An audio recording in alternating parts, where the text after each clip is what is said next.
नमस्कार, वक्त हो गया है वीकेबी टॉप 10 का। तो आइए देखते हैं देश और दुनिया की टॉप 10 खबरें।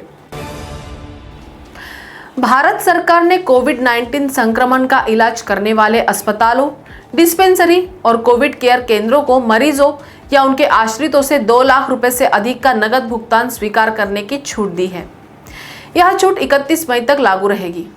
केंद्रीय प्रत्यक्ष कर बोर्ड सीबीडीटी ने इस संबंध में एक अधिसूचना जारी की है। इसके लिए अस्पताल को मरीज और भुगतानकर्ता के पैन या आधार कार्ड की प्रति और दोनों के बीच संबंध की सूचना रखनी होगी। गौरतलब है कि आयकर कानून के तहत 2 लाख से अधिक का भुगतान नकद में करने की अनुमति नहीं है।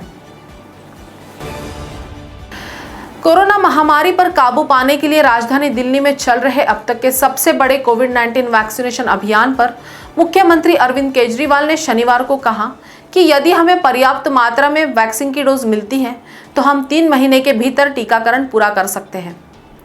उन्होंने बताया कि दिल्ली की जनसंख्या 2 करोड़ है। 1 करोड़ लोग 18 साल से ऊपर, 50 लाख 18 साल से कम उम्र और 50 लाख 45 साल से ऊपर है। दिल्ली में 18 वर्ष से ऊपर के 1.5 करोड़ लोग हैं, इसीलिए हमें 3 करोड़ डोज की आवश्यकता है।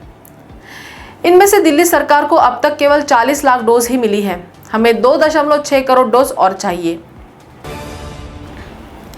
कोविड पीड़ितों के लिए भारतीय कप्तान विराट कोहली और उनकी अभिनेत्री पत्नी अनुष्का शर्मा ने फंड रेजिंग कैंपेन शुरू किया है। दोनों के द्वारा शुरू किए गए इस कैंपेन को लोगों का भरपूर साथ मिल रहा है। खुद कोहली ने ट्वीट कर इस बात की जानकारी साझा की है। कोहली ने ट्वीट कर लिखा है कि 24 घंटे से भी कम समय में 3.6 करोड़ रुपए फंड में आए हैं, जो हमारे लक्ष्य से लगभग 50% है। लक्ष्य को पूरा करने के लिए संघर्ष करते रहे और देश की मदद करें। धन्यवाद।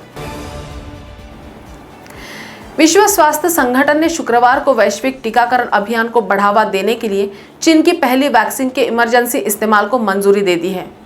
यह फैसला ऐसे वक्त में लिया गया है जब भारत में कोविड-19 का संक्रमण पूरी रफ्तार के साथ फैल रहा है। जिनेवा में WHO ने सिनोफार्मा की वैक्सीन के इस्तेमाल की अनुमति दी है। यह पहली ऐसी वैक्सीन है जिसका उत्पादन गैर पश्चिमी देश कर रहा है।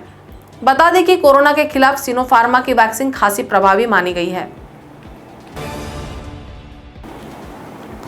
कोरोना संक्रमण की पहली लहर का सामना करने के बाद दुनिया में नायक बनकर उभरे भारत के लिए दूसरी लहर कहर बनकर आई है। भारत की दुर्दशा देखकर दुनिया भर से मदद पहुंचाई जा रही है। राज्यों को उम्मीद थी कि हेल्थ इमरजेंसी को देखते हुए विदेशों से आई इस मदद को बिना किसी देरी भारत सरकार उन तक पहुंचाएगी, लेकिन राज्य अभी तक मदद की बांट जोह रहे हैं। एयरपोर्ट सूत्रों के मुताबिक अब तक दिल्ली एयरपोर्ट पर 28 से ज्यादा फ्लाइट्स विदेशी मदद लेकर आई हैं। राजस्थान के स्वास्थ्य मंत्रालय के सूत्रों के मुताबिक उन्हें भी अब तक विदेशों से आई इस मदद में से कुछ भी नहीं मिला है। 2 मई को असम की 126 सदस्यीय विधानसभा के लिए चुनावी नतीजे आने के बाद भी अब तक बीजेपी मुख्यमंत्री पद के लिए नाम तय नहीं कर पाई है। इस पर फैसला लेने के लिए केंद्रीय गृह मंत्री अमित शाह, असम के मंत्री और मुख्यमंत्री पद के दावेदार हिमंत बिस्वा शर्मा और भाजपा महासचिव BL संतोष बैठक के लिए पार्टी प्रमुख JP नड्डा के आवास पर पहुंचे हैं। बाद में असम के मौजूदा मुख्यमंत्री सर्बानंद सोनोवाल भी यहां आएंगे। हालांकि यह पता नहीं चल पाया है कि बैठक में प्रधानमंत्री नरेंद्र मोदी मौजूद रहेंगे या नहीं। क्या उद्योगपति गौतम अदानी मुकेश अंबानी से एशिया के सबसे अमीर शख्स का ताज छीन सकते हैं? यह सवाल इसलिए है क्योंकि 2021 में जिस तरह गौतम अदानी की संपत्ति में उछाल आया है, वह अब मुकेश अंबानी से बहुत पीछे नहीं रह गए। दूसरी तरफ मुकेश अंबानी की संपत्ति में उसी तरह तेजी नहीं दिख रही है। ब्लूमबर्ग बिलियनियर इंडेक्स पर उपलब्ध जानकारी के मुताबिक गौतम अदानी अब मुकेश अंबानी से महज $12 अरब पीछे रह गए हैं। मुकेश अंबानी इस समय दुनिया के 13वें सबसे रईस शख्स है।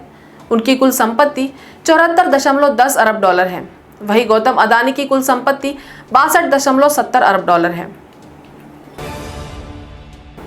टीवी एक्ट्रेस श्वेता तिवारी और अभिनव कोहली के बीच का घरेलू मामला अब ज्यादा बढ़ता दिखाई दे रहा है।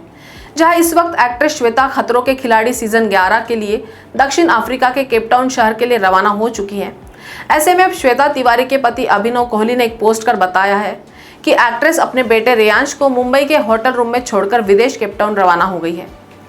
अभिनव ने अपने बेटे के बारे में सवाल उठाया कि कोरोना वायरस की दूसरी लहर चल रही है तो बेटे को कोई कैसे एक कमरे में छोड़ सकता है। प्रधानमंत्री नरेंद्र मोदी ने महाराष्ट्र में कोविड संक्रमण की स्थिति पर महाराष्ट्र के मुख्यमंत्री उद्धव ठाकरे से आज फोन पर बातचीत की है। महाराष्ट्र में कोरोना के आंकड़े पहले से घटे हैं, लेकिन अब भी देश में सबसे ज्यादा कोरोना केस महाराष्ट्र में ही हैं। मुंबई ऑक्सीजन मॉडल की हाल में सुप्रीम कोर्ट ने तारीफ की थी। इस बीच प्रधानमंत्री मोदी ने महाराष्ट्र के मुख्यमंत्री से बात की है। कोरोना महामारी में जाप सुप्रीमो पप्पू यादव सेवा धर्म करने के साथ साथ सरकार की व्यवस्था की पोल भी खोल रहे हैं। दरअसल छपरा पहुंचने के बाद बीजेपी के पूर्व केंद्रीय मंत्री व राष्ट्रीय प्रवक्ता राजीव प्रताप रूडी के अमनौर स्थित कार्यालय परिसर में दर्जनों एम्बुलेंस खड़ी थी। पप्पू यादव ने ट्विटर पर लिखा, बीजेपी के पूर्व केंद्रीय मंत्री राष्ट्रीय प्रवक्ता राजीव प्रताप रूडी जी के अमनौर स्थित कार्यालय परिसर में दर्जनों एम्बुलेंस बरामद। सांसद विकास निधि से खरीदा गया एम्बुलेंस किसके निर्देश पर यहां छिपा कर रखा गया है, इसकी जांच हो, सारण डीएम सिविल सर्जन यहां बताए, बीजेपी जवाब दे। तो टॉप 10 के खबरों के सफर में अभी इतना ही। आपसे फिर मुलाकात होगी, तब तक बने रहिए बीकेबी न्यूज के साथ। नमस्कार।